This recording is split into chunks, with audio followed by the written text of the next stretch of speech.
Well, and one of the things I tell my clients all the time is that you have to treat your body like it's a safe place for your emotions. And your body will tell you exactly what you're feeling. And you talked about, being an Enneagram 3, and they feel that everything inside of their chest, and from the heart triad and the gut triad and the head triad, like where they feel all of their emotions, it's important to listen to that. And we're not taught that. We're not taught to listen to our bodies, or we're 90s kids. So if anything hurt, they just gave us Tylenol and sent us on our way. Like, Yep. but we, Or we just don't don't worry realize how, about it. Yeah. or don't worry about it. Shove it deep down, just like they did for years and years and years and years, which that technique did work when they were going to war and in famine. But thankfully, that's not majority of our lives anymore. I think that we do have, I call it a luxury. We have a luxury to actually tackle a lot of our emotional challenges, whereas generations before us did not. Hi, welcome to Say More Words, a podcast that was created to emphasize the human experience through stories. I hope that you come here to learn, to expand, and most importantly, learn how to say more words. Speak your story, speak your truth, boo boo. We're so happy you're here. Welcome back to Say More Words. I'm your hostess with the mostest, Tamika Taylor. I'm so excited you're here. I'm so excited for our guest. No, I don't want to say mainly. What almost came out of my mouth is that I'm mainly excited about what song he picked for the song of the day, but him and I will talk about our love for music, I'm sure, at some point in this. So, Dr. Brandon Brown, if you will tell us before we introduce you, what is the song of the day? So the song of the day right now is Something About a Woman by Thomas Rhett. Oh, My daughters right now are obsessed with that song. So anytime we get in the car and we go somewhere, we have to listen to that. And if you haven't listened to it, something about the guitar in that song does something to me. Not in yeah, that way, but just yeah, just just like something. emotions. Music makes me feel things. I don't know why. It's how God wired me. And Yeah. so something about the way that the like slide guitar is played in there like does something to my brain, and it's Mm. like scratching an itch I didn't know existed. Yes. Oh, I love that. I'm gonna have to listen to it with my headphones on now because I've heard it before. Just his, But not the one that he did with Teddy Swims. So not okay, the second release, but the one that is just him. just him. Got it. That's Oof. my preferred Okay. listening. And I'm by Uh, preferred, I mean my children make me listen to it. So so that's what we're listening to. I get it. yes, I get I it. was told I could only pick one, so I had to pick that one. I mean, you can pick another one if you want. I mean, here's what happens is I love social media because music is connected to everything. And Mm. so I have fed to the TikTok algorithm that there's this girl that she posts like classic, like early 2000s, like emo rock that I grew up on and loved a lot, like Mm-hmm. Disturbed. So Disturbed came up the other day, and I was like, Yes. so that's been on repeat for the last day ish in my Spotify of just some Disturbed. Like, think of, I'm trying to remember, there's so many bands that's like, as soon as you hear it, immediately you know. But it's, I mean, I even have a, let's talk about Fuel. So, do you know Fuel, Oh, Hemorrhage? yes. I mean, Yes.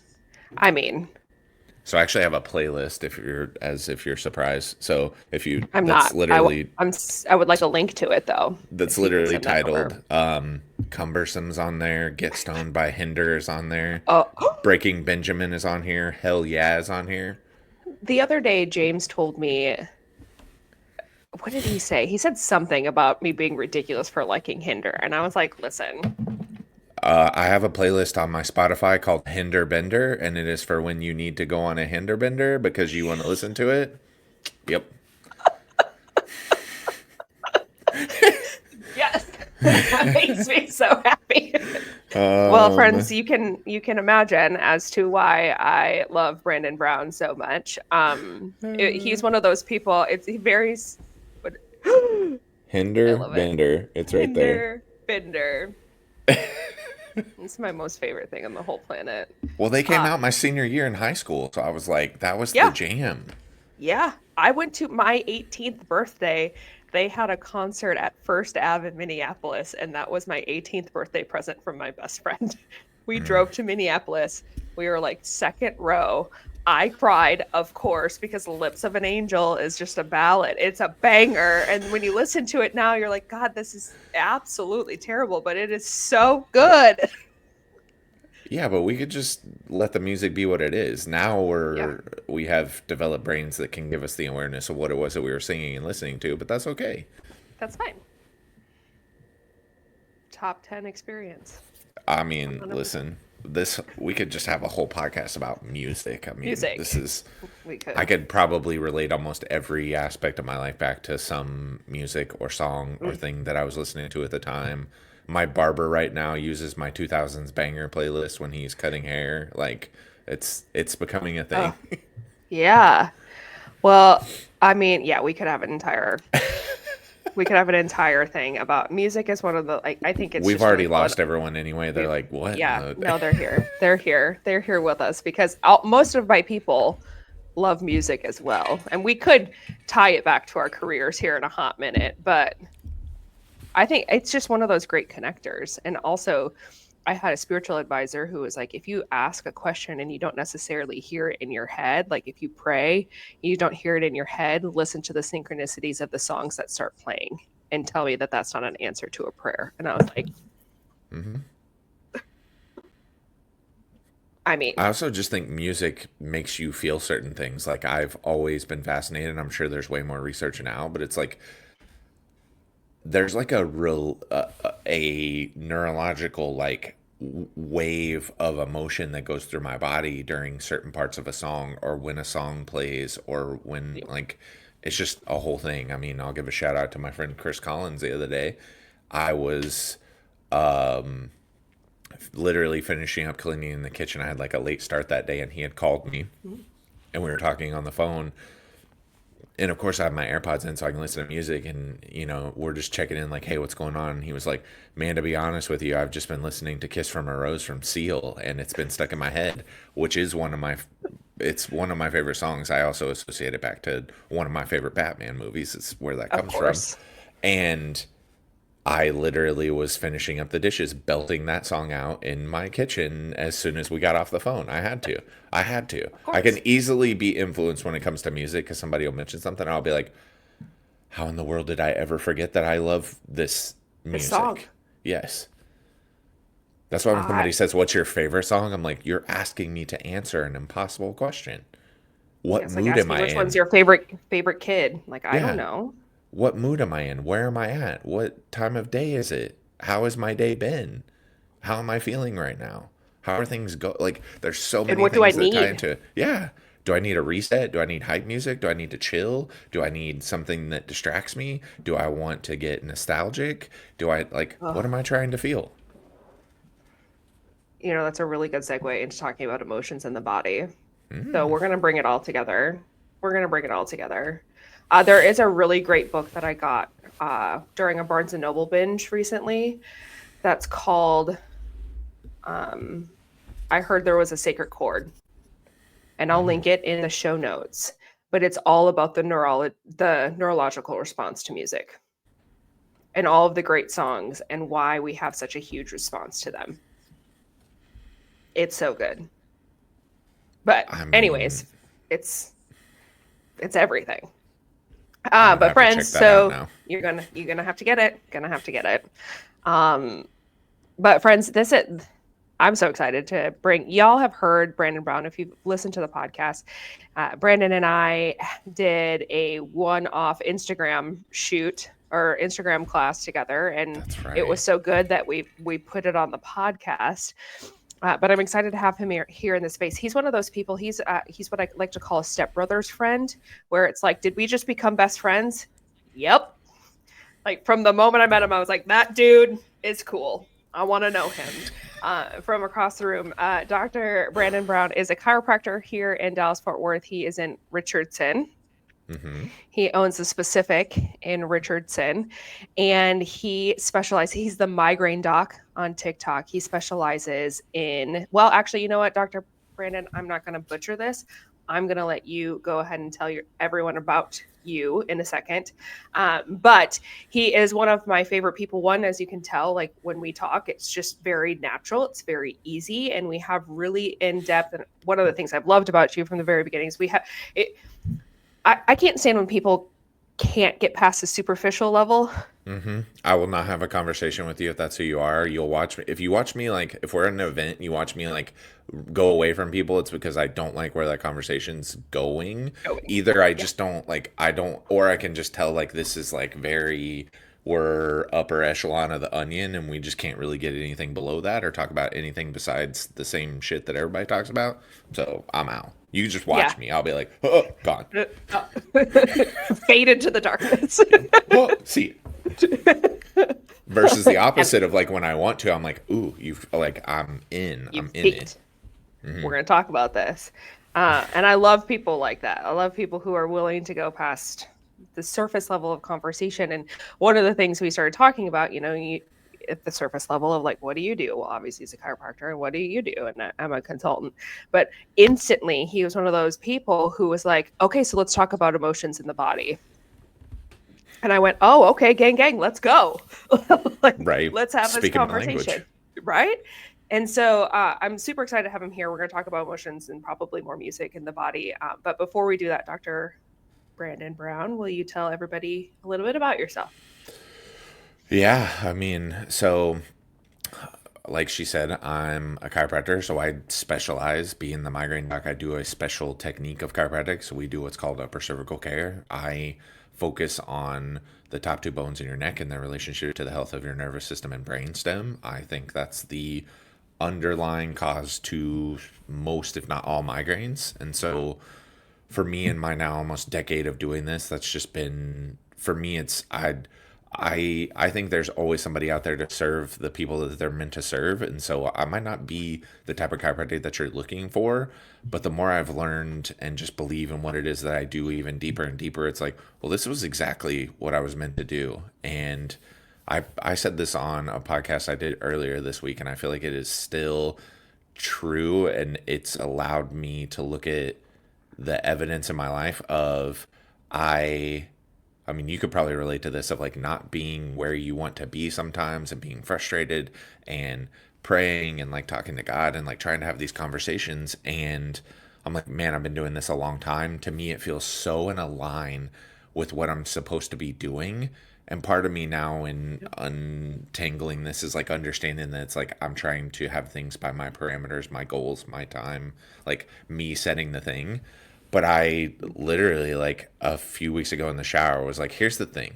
God, if this is for me, well, actually, I said it. If this isn't for me, then take it away from me. Slam Mm. every door, close every, like, if it's not, just remove it. Like, I am really working hard at this. And if this is not the thing, just show it to me blatantly. But if it is, I would love to see evidence I would love for it to be beyond what I can even imagine. I'm talking everything. Like open up the doors, open up everything. Whoever I need to become, whatever needs to happen, whatever has to happen. This is what I want, and I feel like I've had more signs in the positive of like, hey, we're doing the right things. I just have to be patient with the timing. But for me, this is the reason we talk about like emotions is in trying to help someone. First of all, I specialize in a very unique technique that most people don't know. And then I don't address patients every time that they come in. And I also do a lot of this emotional checking for my patients of like, I consider myself intuitive when something's going on. And also my tests will usually, and I'm like, I don't think you need to be adjusted with like what's going on. So I'll tend to check in with people. Mhm. And I think as I've aged up, becoming more emotionally mature, it's allowed me to have a different perspective. And so I think the emotional side of things, I realize so heavily ties into how someone is going to heal and how they're going to get better. So that's like just a little bit. You can find me on Yeah. social media. Trust me, all you have to do is search the migraine doc and you'll find me somewhere. I'm probably there. Yeah. I'm a husband. We've known each other for 14 years. Well, more now because this will be 14 years that we've been married. So it's been like 15, 16 years that we've been Yeah. together, which is crazy because we're not that old, but we feel like we've known each other forever. And we also feel like we're Hmm. just getting started. That's what we always say. Oh, And I love that. I have two daughters, and recently just found out that I'm getting ready to have a son. It's a boy. Oh, you didn't know? I didn't know that. Yeah, we had a video that just came out. We did the whole gender Oh, reveal. It's a I boy. missed it. Yay! Congratulations. Oh, Thank was that the you. video with the girls? Uh huh. Okay, I saw it and then I didn't get to watch it yet. Oh, Yep. yay. It's a boy. So Congratulations. we didn't know if it was capable for us to have boys, and now we're gonna get to have one. And everyone's excited for me. I'm more excited for my wife as a kid who grew up as a big mama's boy. I know Oh, what that relationship is like, and I'm very excited for that for my wife. Like, I'm so grateful for all of my kids, and especially yeah. my daughters. I think there's a beautiful relationship that happens there. But I'm like, Mm-hmm. to get to raise a son, but to also watch the bond that he'll get to have with my wife, I'm really Oh. excited for that. Oh, I'm excited for you. There is nothing quite. I tell people all the time, like my daughter loves me well, and of course I love my daughter, but my Of son course. loves me differently. And We do. you're right. It's the best. Ah, I'm so excited. I'm so excited for y'all. Um, okay, so one of the things that you and I've talked about, one of the concepts that I love inside of the work that I do and the work that you do, and you touched on it, is that sometimes people come in to get adjusted, and it's like, well, actually, what's going on? What is Hmm. it? And it's a creepy thing to be an intuitive. I don't know if you feel like that, but sometimes I feel like I'm like, this is a really creepy gift that I have. Um, but what we're actually taught is to listen to our bodies, but listen to others and listen to their bodies. And Hmm. so can you talk a little bit about what that looks like in an individual when they're harboring emotions? Because sometimes we hear the fear tactics of, oh, is it a fear tactic? I don't know. Of like, if you keep harboring your emotions, it'll show up as cancer or it'll show up as this. And Sure. while some of that could be true, it's hugely fear based. And so, can you talk a little bit about how people may actually see or feel their emotions inside of their body? Yeah, so typically I don't know that I could put it down to that type of a definition No, of a diagnosis of like, oh, this no, is a cancer or this is yeah. a heart disease or like whatever it is. For me, I typically describe it as pain. So usually it's in life we're going to feel pain and you're going to have experiences and you're going to go through things and you're Mm-hmm. going to experience stuff and that is going to in turn determine who you are and how you view life and how you look at things. And I feel like we are really where society is. We're at like this crossroads where we are trying to, we say a lot of things like, oh, we want to remove, like I'm going to be the one who breaks all these generational curses in my family and I'm going to be the one who's Mm-hmm. changing this. And a lot of it comes from we're just trying to figure out who the hell we are and what's going on. And I think we've in the thermostat of what's going on, it's like we've been given the space to do that now because it's a group of, you know, millennials that are, I think, really driving a lot of this, that are trying to figure things out. And in doing so, they're just willing to do things a little bit differently and ask questions. And I think that has kind Mm-hmm. of bled across generations. And I think there's people that, I'm not saying that you have to go to therapy or that you have to do what anyone considers. And I also don't think that you're weird if you need to. It's okay to talk to someone. Therapy for me, like I just talked about, can literally be go driving around with my windows down, except not right now because it's freezing, but listening to music and just thinking about things and allowing my brain, like no talking, no nothing, just music. Let me just, let some things go and just process. Or it could be calling up one of my friends. Like I think we've put a hard definition on it, sitting down with someone and sitting across from one another, because there's a lot of things Yeah. about therapy I don't really support, because I think therapy a lot of times in older methods is primarily focused around problems, and the more we focus on problems the bigger they become. I Mm-hmm. forget who she is, she went on Joe Rogan's podcast and she basically has a book that talks about that. The more you focus on that, the more that becomes the focus of what you look at, and the bigger it becomes, and the more it becomes an issue. So there can also be a little bit of like, we have to be careful when we go down this route of what, like, what are we focusing on, what experiences are we trying to process, because it also gets hard. I know in my own journey when you're doing this, I'm very careful of how I talk about it because a lot of times your parents are going to get tied up into your experience of whatever your potential past pains or traumas are that you're dealing with. Here's the thing, I don't think I had a traumatic childhood growing up. But one of my Hmm. deepest fears that literally doesn't grip me as much anymore, but probably always will to some level. It's why I got married young. It's why I have a family. It's why I do what I do to connect with people is I don't like being alone. Well, when I grew up, Mm. I was a latchkey kid in the 90s. So my parents were both working.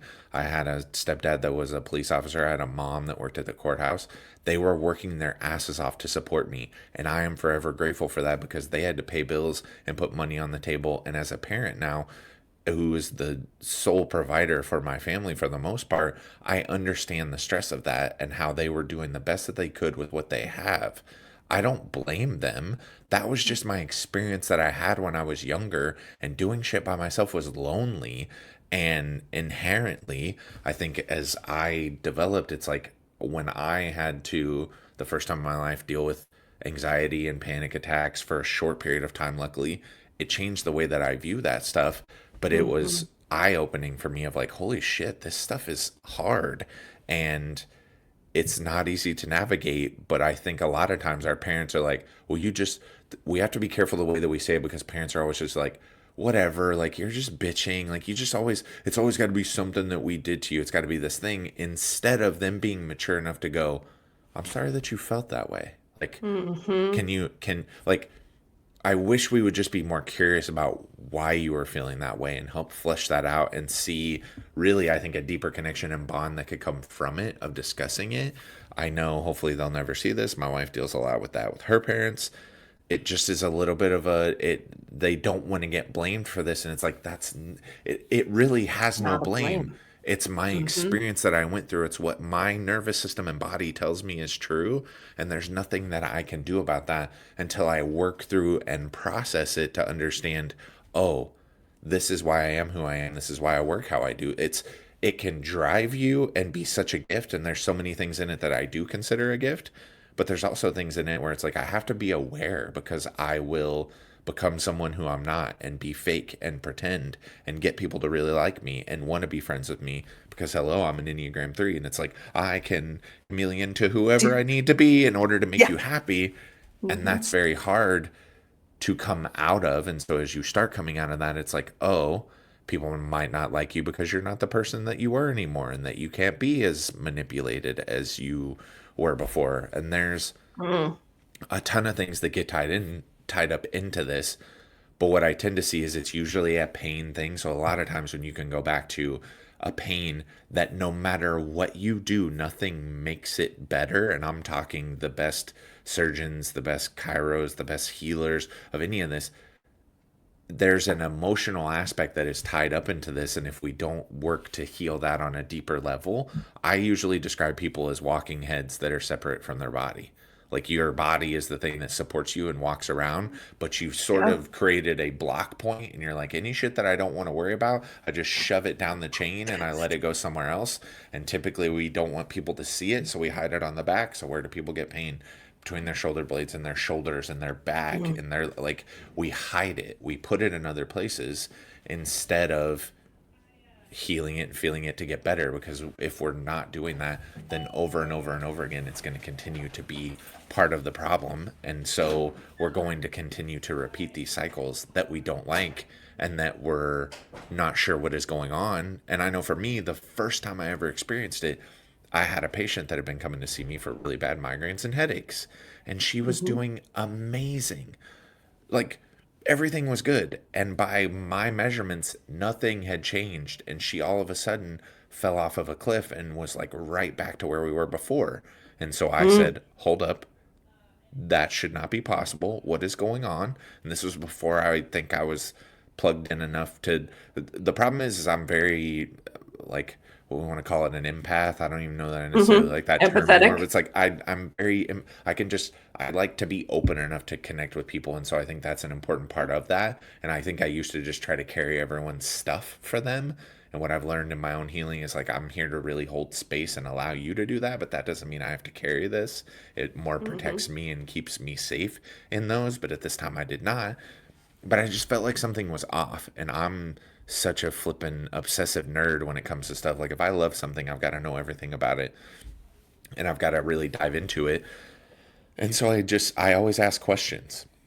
I'm like, tell me about what's going on. I'm thinking, have we tried something? Have we done this? And then one day she was like, yeah, we just came up to the anniversary of my son died, however many years ago.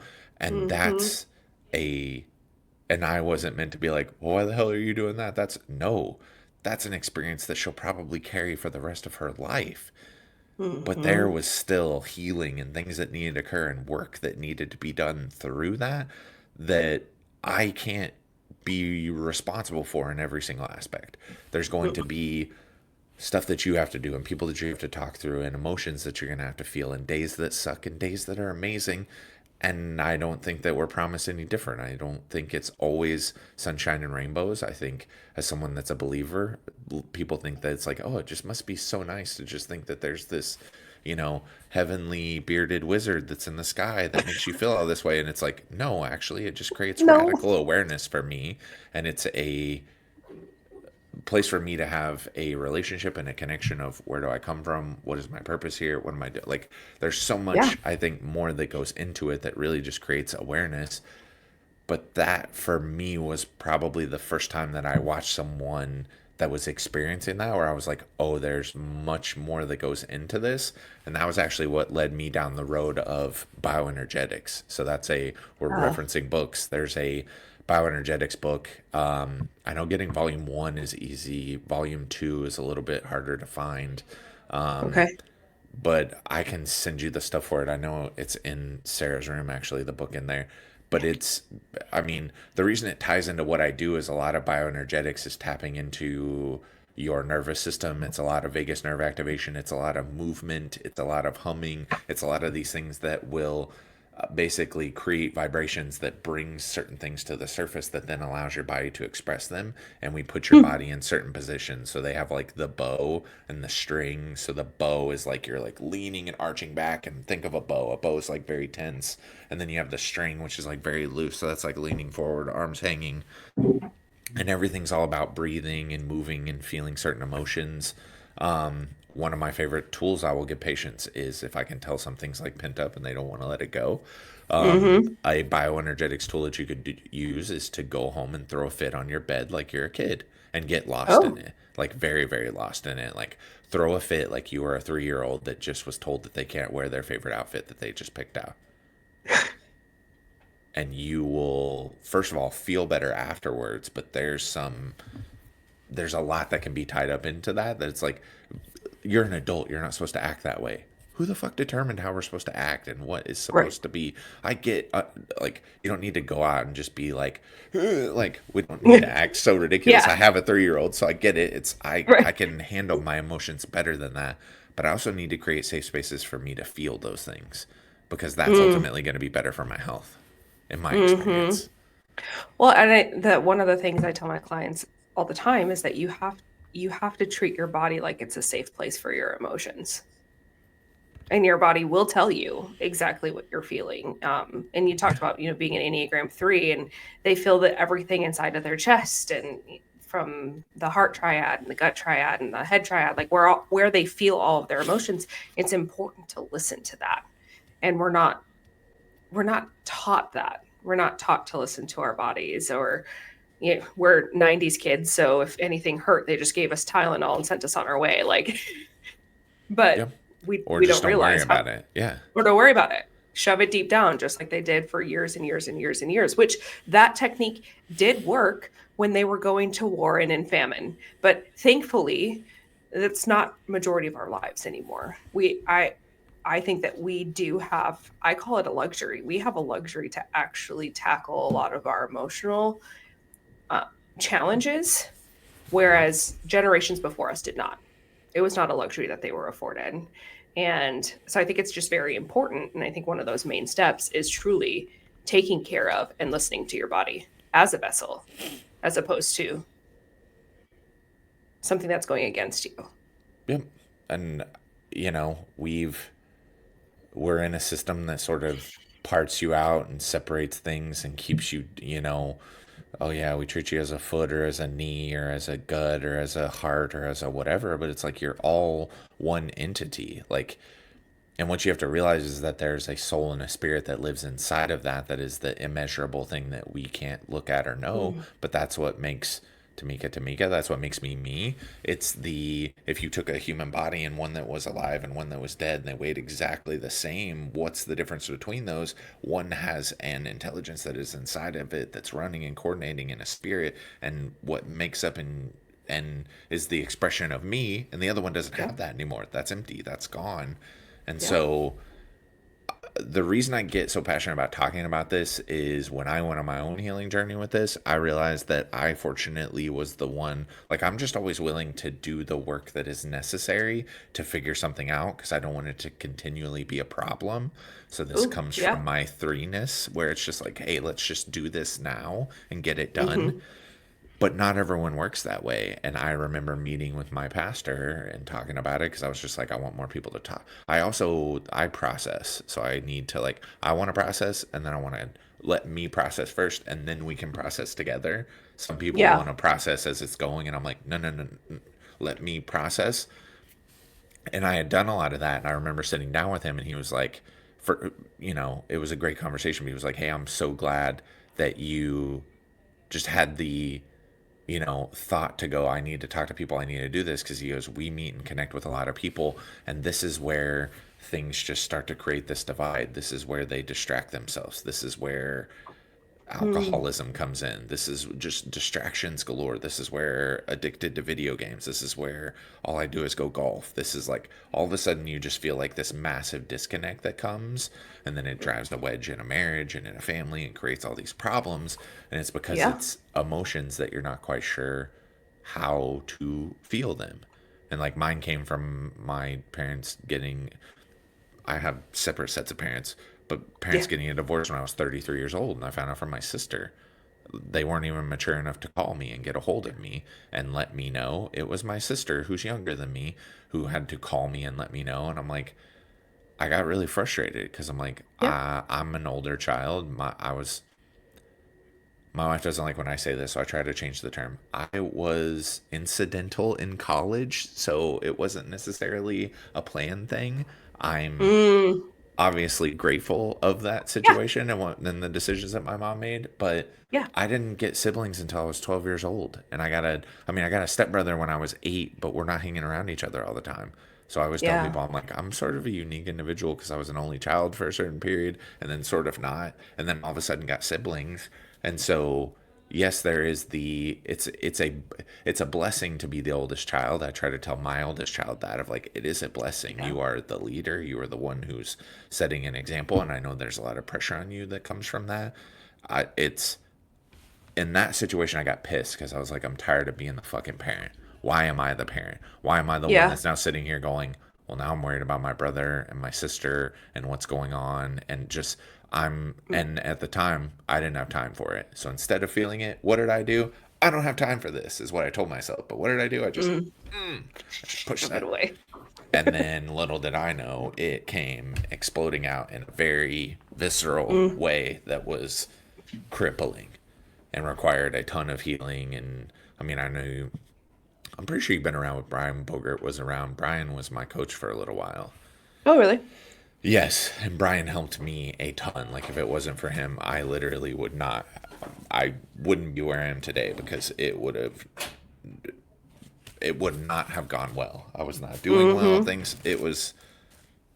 It was not a good situation. But It's not fortunately with working. him, yeah, we would sit down and we would work through this stuff, and it Oh, changed everything for me. And I was like, oh, and I had sort of been searching for this anyway. I was like, I think, that journey of trying to learn yourself more and figure things out and heal things. I'm like, I think this will have impact on my community. I think this will have impact on my marriage. I think this will have yeah. impact on my relationships with, like, this is very important to work on, but it's hard. It is It's probably one of the hardest things that you could ever do. And so amen. most of the time when things are not fun, we would rather not do them.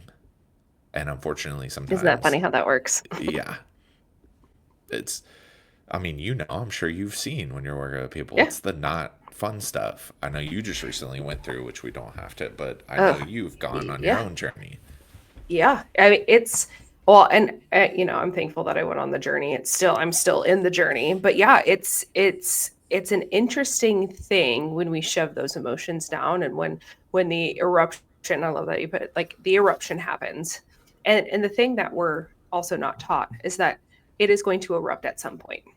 Uh huh. No matter, everything you shove deep down inside eventually explodes, and you just, and you never know how it's going to. You Hmm. don't, but this the work that you do on yourself. I have so many, a lot of the people that work with me are women, and sometimes they refuse over time to work with me because they feel selfish in doing so. And I'm like, this is one of the most selfful things you can do, is to focus on you and do this work, because if not, then you erupt, you mount Vesuvius all over everybody else, and you take out people in your path every single time. And so it's really really hard. Actually, I had somebody once when I was doing a podcast, they asked me, what's the hardest part about this? And I say, if if you tell somebody that the work they're about to do is going to rip them open, spill out all of their guts, and then put them back together, that no one's going to willingly sign up for that. No, rarely. You'll have the Rarely few are that they are just going like, to, yeah. unless Now, they're if at you their told wits' them what was end. on the other side, well, yeah, if you told them what was on the other side, it's Yes. appealing enough to get you to potentially want to take that journey. What I Mm-hmm. would tell people is, I think you're sold, like, I'll give you a perfect example. I think you're sold a false bill of goods when you first get married. I make you Oh, happy, you make me happy, and yeah. that is how we will be happy. And later on, I had to learn it is not my responsibility to make you To happy. make you It is my happy. responsibility to be as healthy and happy as I can be, because then that's going to create an environment. And the hardest thing that you'll ever do is be willing to be with and sit with and hold space for someone who's not at that place, and then vice versa. Yeah. Those are the things, and those are the challenges that you're going to go through. And it's like, the more I think about this, and I have a long ways to go, but these are the types of things I think about. It's like, these are the types of conversations that I plan on having with my kids when they're looking for someone and when they want to get Yeah. me. I'm like, I could care less about a lot of this stuff. What I think is the most important is some of these things, because Yes. hopefully you guys will see and you'll want to look towards your parents as an example of, like, that's the type of love and relationship I would want to have. And I'm like, exactly. I got Exactly. lucky that I found my best friend when I was 22 years old, and I've Yeah. been able to spend literally most of the rest of my days with her, and I feel Yeah. super blessed for that to be the situation. But Yeah. I can remember the times when it was like, oh, and you're like, Just you're trying to, moving and yeah, it's such a dance. weird thing. It's an It awkward is. dance. And you're like, we're trying to, you're learning and you're trying to figure all this out. And it's like, we got married young. I did a podcast the other day, and her husband had been married, I think, like 20 years or something like that. She was only Wow. 40. So it's like they got married very young. They were high school sweethearts. Like, they've known each Wow. other for 25 years. They've been married for 20. And I'm like, that's amazing. But I said, y'all have probably seen like 5 or 6 or 7 or 8 versions of each other, which is Mm-hmm. insane to think of. Yes. I'm like, at a minimum, you've seen like 3 or 4 different versions of one another, which is crazy, because you Mm-hmm. adapt and change and grow, hopefully, as a human. Like, I think Yeah. that's one of the beautiful parts in life. Like, can we experience life? I only get one go round on this. I don't just want to sit here on the same ride over and over and be like, but I like this ride. It's fun. And I Yeah. understand that that ride is safe and that you know it. But on the other side of whatever feels like is scary is so many amazing things. And it's like, Mm. let's go back to music. It is the classic. And if you listen to the song and don't cry, I think you're broken, is I Hope You Dance. Oh my God. What's up, middle school dance? Oh, well, Oh back my then it was just like that God. was the dance. But now when you really Yeah. think about the emotions and, like, I think about that song, I'm Yeah. like, that's probably the words that my mom would say to me every single day. This is all that I Mm-hmm. would ever want for you. because I think there's such a, you probably get this too. There's such an interesting dynamic of how you view the world that changes once you have kids and You realize I'm not grown up and I have kids. And my parents just didn't watch me grow up. I watched them grow them up. grow up. And that's a Yeah. radical shift that's like, oh, you really did love and care about me and want the best for me. I just didn't know. I just didn't know and I didn't have the concept of it. Like it was life changing for me. 2022 is the year that I say a lot of things changed for me in who I was as a person. I dove deep into generational stuff and worked on myself and um that's when I realized I'm like, "Oh, they were literally just doing the best they could because my parents also had a fun surprise baby at 21. Um, and I think about it, I'm like, gosh, they were truly just doing the best they could. Yep. They had There's no a idea. guide, there's a rough guide pamphlet, but there's no guide book. No. And then they had a baby, and you're supposed to figure it out. Yeah, having kids drastically changed the way I looked at a lot of things, the way I looked at myself, the way I looked at the world, the like, and what I wanted for them. And I It's think I mean, that's what makes powerful generations, and that's how we make generational change truly. Like, you can dive deep into generational trauma, which a lot of people do, I don't, when I went on my generational journey, it was less about the trauma and more about like what experiences did they go through and how am I repeating those patterns. hmm But diving deep into that, I was like, holy cow, like the only way we can get better is to really truly look at yourself. And a lot of them didn't do that. They didn't have that, again, wasn't a luxury that they were afforded. no. It's And we are. I was about to say it's hard, and it is one of those things that is a gift to be able to have it. I I always have this idea in my head of like the ripple effect that occurs. It's like the butterfly effect or whatever you want to call it, of like based on certain things that you do and how that gets carried out, and then how that ripples out into, what's going to happen in the future. And for me, it's like I always think about the example of like I too, I take care of a lot of women. Women are Hmm. more, the ones who get migraines more frequently. And so I think about when that mom, or who, like, it's not necessarily always a mom, but a lot of them are, when Hmm. she starts feeling better, that then changes the entire dynamic of that family and that household and that relationship and those kids and her job and her community and all the people around her. And Hmm. sometimes I just wish people, because I think, everyone is, I want to, let's just preset this. Everyone's allowed to have a bad day. I've had plenty of them. You probably have Yeah. too. You're listening to Hmm. this, you might be like, I'm having one now, and I was hoping Tamika's podcast would fix it. Well, guess what? You've come to the right place. Yeah.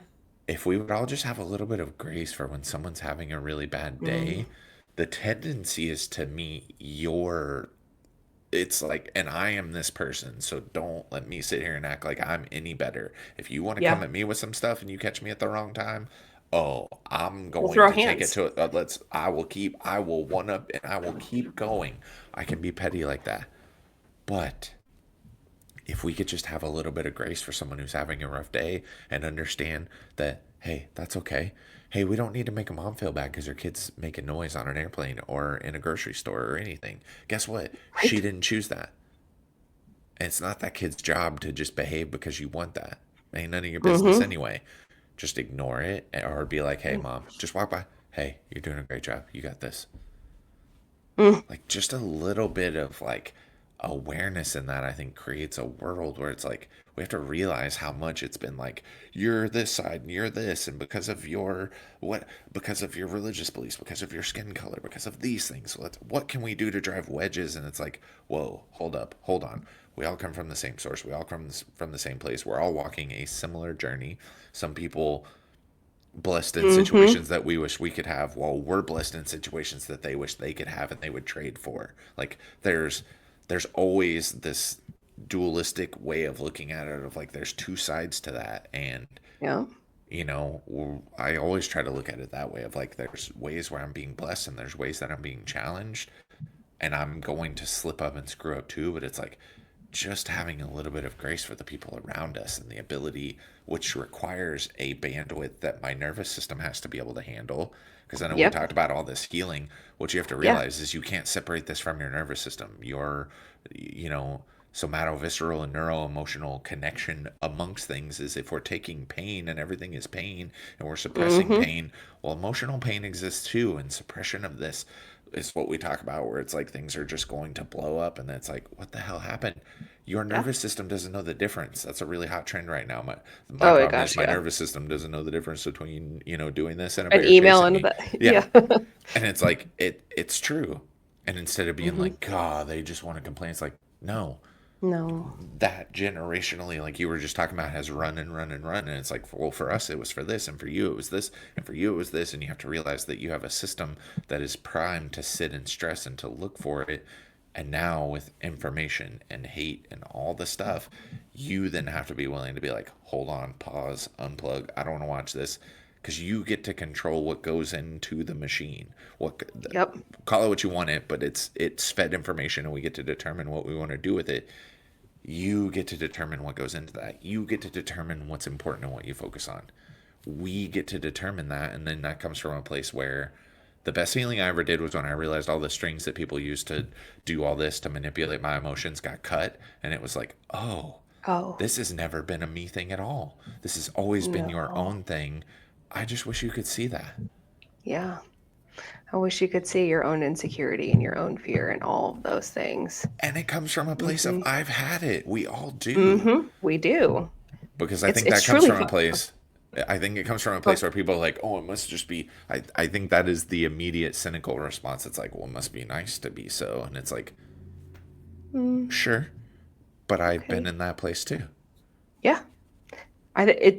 The we are the most connected generation. We know that, but we're the most disconnected because I think we are the most disconnected from the human experience.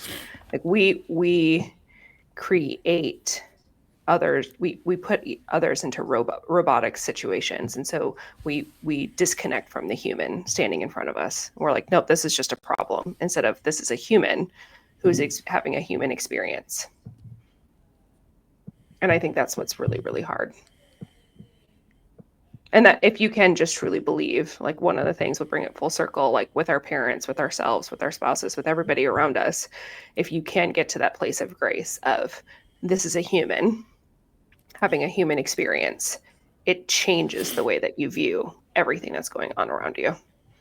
Like Big ever, time. like we're in a political year right now. Inauguration just happened, and everyone's at arms, and I'm just like, y'all, we are just humans, but Yep. these labels are getting crazy. So, I mean, we could go for forever and ever and ever, and I will probably have you back.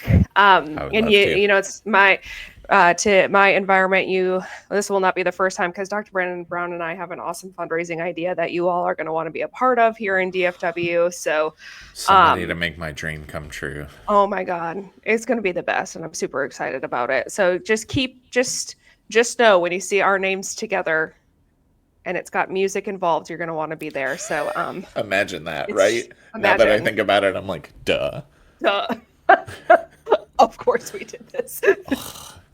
Wow, It's big going to be stretch, guys. right. Shocking. But y'all are going to love it. Well, Dr.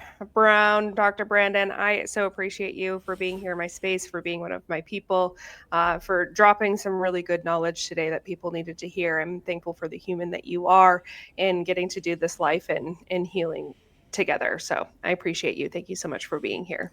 I'm so grateful for you. Thank you so much. Yay. I'm so Yay. glad I got the opportunity. I hope, like always, that this lands somewhere with somebody for someone. And even if it doesn't, it was great to just be able to hang out with you. So I Yeah, always it appreciate was it. great. Yeah. So y'all, you will find all of Dr. Brandon's contact information in the show notes. You can find him on TikTok, Instagram as the Migraine Doc. He is awesome. Thank you so much. Y'all have a great day. We'll see you next time.